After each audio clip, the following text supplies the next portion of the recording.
معايا حاجه، قتلوا ابني وخد بناتي دلوقتي.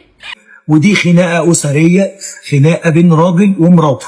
فبعد اذنكم محدش يتدخل بينا ومحدش يقول بينا هي نزلت انفعلت زي ما الاستاذ حسن قال، عشان ما حدش يقعد يكتب لي طب ما هي نزلت، طب ما هي اللي قالت. هي اللي قالت وانتوا عارفين ان هي مراتي يعني.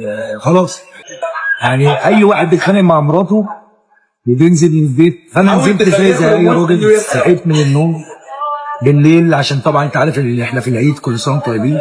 فاتخانقت، حصل مشكله بسبب كلام بيني وبينها في يعني البدايه كان في مشاجره وفي كلام وخناقه عاديه زي كلام كل عادي، مره. ولا اي واحد مسك في مراته، اي واحد يتخانق مع مراته وسبتها ونزلت، ولا في بقى تقطيع ولا في ضرب ولا في تعويض ولا في اي كلام من هي قالت في سرقه وفي ذهب وفي كلام كتير قالت. يعني بلاش انت تعرف عني كده. مصر كلها عارفه مين ابو رضا، مصر كلها عارفه ان انا شمعان، مصر كلها عارفه ان انا تملي في الزياده ليها، وديت انا ما اقدرش اعيب فيها ولا اقول عليها كلمه حمام عملت ان هي مريضه بس. وده اللي يدل على ان برضه صفو نيتك وان انتوا هتتراضوا ان شاء الله وتصلحوا. انا ما خدتش حاجه، انا كنت بتزعق عليها وحاجتها معاها وكل حاجه معاها، ولو انا خدت حاجه هتحاسب بس.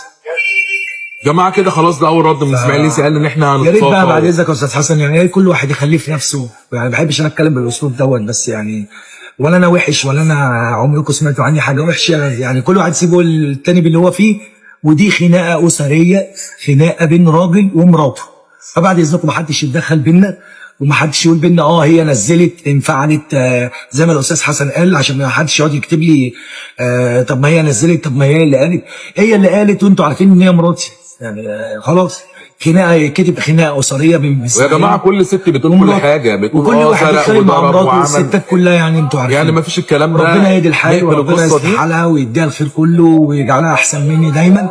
وانا ما فيش بيني وبينها اي حاجه، ولا خدت منها حاجه، ولا انا باخد حاجه من حد، ولا حد يعمل ايه. انت محترم يا اسماعيل، والناس كلها بتشيدك بالكلام ده. بعد اذنكم محدش يتدخل ونقفل يا جماعه القصه دي حاجه، ومحدش يكتب اخبار كاذبه ويقعد يكتب حاجات مش عارف ايه وضربها وسرقها وخد فلوسها وخد ذهبها وخد. مش انت شفت حد شافني وانا بسرق حاجه ولا واخد حاجه؟ ولا كلام كل واحده ست بتقول يا اسماعيل انت ولا حرامي ولا سرقت ولا الكلام ده كله. طول عمري في الزياده ليها، وربنا يصلح حالها ويديها الخير كله ويجعلها دايما من المستورين بس. ربنا يصلح الاحوال يا جماعه. كده الموضوع انتهى بقى، كفايه يعني نشر اخبار كاذبه. الاثنين لسه متزوجين، الاثنين لسه بيجمعوا بيت واحد، لسه مراتي على ذمتي، والاثنين بينهم اولاد، ودي خناقه اسريه وكل سنه وانتم طيبين. ونقفل الكلام ده وسيبكم بقى مع العيد، وكفاياكم ان انتوا تخشوا في بيوت الناس اكتر من كده. ان شاء الله طيبين.